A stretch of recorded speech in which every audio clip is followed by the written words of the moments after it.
Now, Cowboys and Aliens, folks, the big release of the week, and Amy Nicholson's going to tell us all about it once we look at the graphic. Hey! Whoa. Is it on a dinner plate? That's beautiful.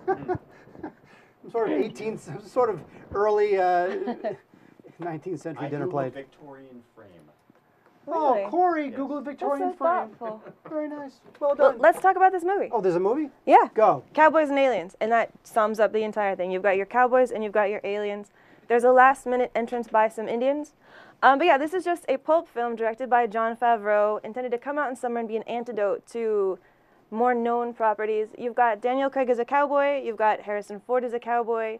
You've got Olivia Wilde as a cowgirl in distress with a mystery. And yeah, let's watch a clip.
All right, well, I would love to talk about the themes of this movie and the deep importance of it. I would love to talk about what this film has to say about the settling of the frontier.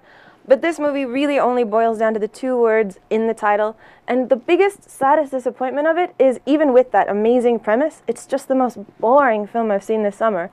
Nothing happens. You have two groups of people who go and fight and war, and nobody has any fun throughout this entire movie. It's too somber, and it doesn't get as crazy as you would hope. What did you think?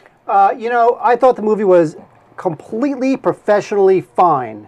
I liked it while I was watching it. It was absolutely fine. But, you know, fine doesn't really cut it for a summer movie. You know, you have this premise that is so much fun on its face, and it winds up being just another action film where there's this big 40-minute climactic battle.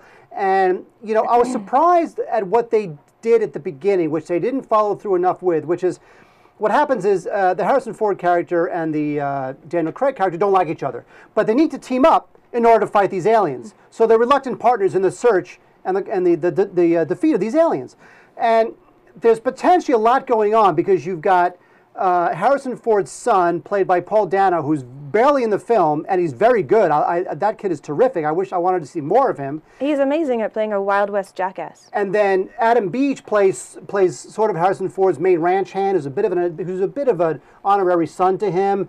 And there's the Daniel Craig character, who's sort of the classic, you know, man with no name, where at the beginning of the film he wakes up, he doesn't know who he is, doesn't know what his name is. All he knows is he has this crazy thing on his wrist, and he's got to figure out the mystery. So, especially with the Harrison Ford family stuff, there's a lot to mine, and actually a lot of the film is just them on the horse, just sort of talking, which I kind of liked if they would have done something with it. And I felt like there was actually a lot of character stuff that they could have done, which would have made it a little more resonant and character-rich. You would have cared about who lived and who died. They didn't really go to any of that.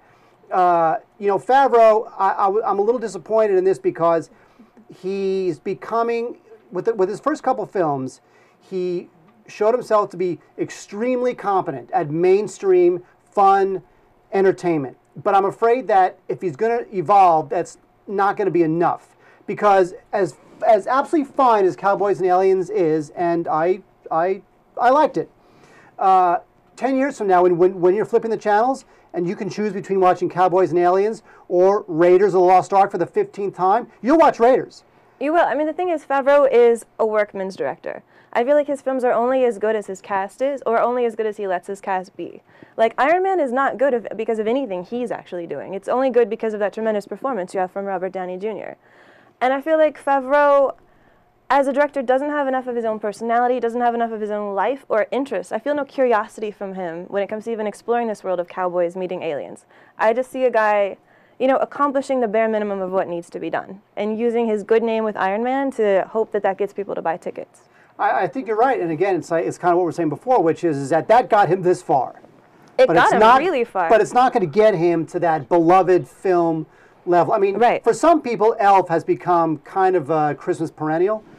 But when it comes to the real upper ranks of action directors and those fun Spielberg, even J.J. Abrams, whatever type directors, I don't think he's there. There's not enough heart in what he does. I don't buy that heart. But again, I'm sort of criticizing a film that I liked. I thought it was fine, totally professional. I get it.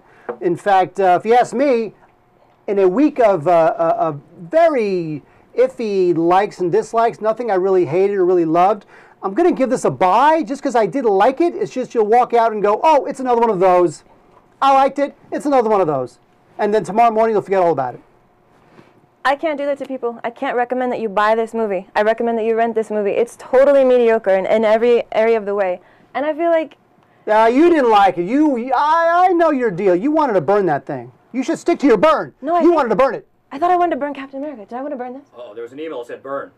We have the wrong graphic. Oh, you can choose what you want. You tell us right now. We have a graphic that says Wait a burn. minute. I can never change my opinion in the middle. I can Maybe yell you at it. Do you want to change your opinion right now? Do you want to change your opinion. opinion right now? Amy, what would you like it? A buy, rent, or burn? You know what? I'm still gonna go with rent. I'm a woman who has made up her mind in the last 2 minutes that's a rent, and I'm gonna stick to that because I have principles. Wait a second. You're telling me that a woman has changed her mind and then changed it back. Yeah, well, I don't understand. The thing is, rent means buy. What? Rent means buy. Rent means buy? Yeah. I understand. In female code. In female code, is that right? Yeah. You always kick it down. All right, so you gave it a... I gave it a buy. I mean, all right, which means go check it out this week, pay money to go see it in the theater. But in the end, you'll want to go home and watch Raiders And of the Amy, Lost you're now Ark saying a rent. I'm saying a rent. When it comes to when it comes to Netflix or Amazon, go watch it there. I'm saying, support the fact that they try to make an interesting premise and throw it into the middle of the summer, but don't support Favreau. That guy needs to go away.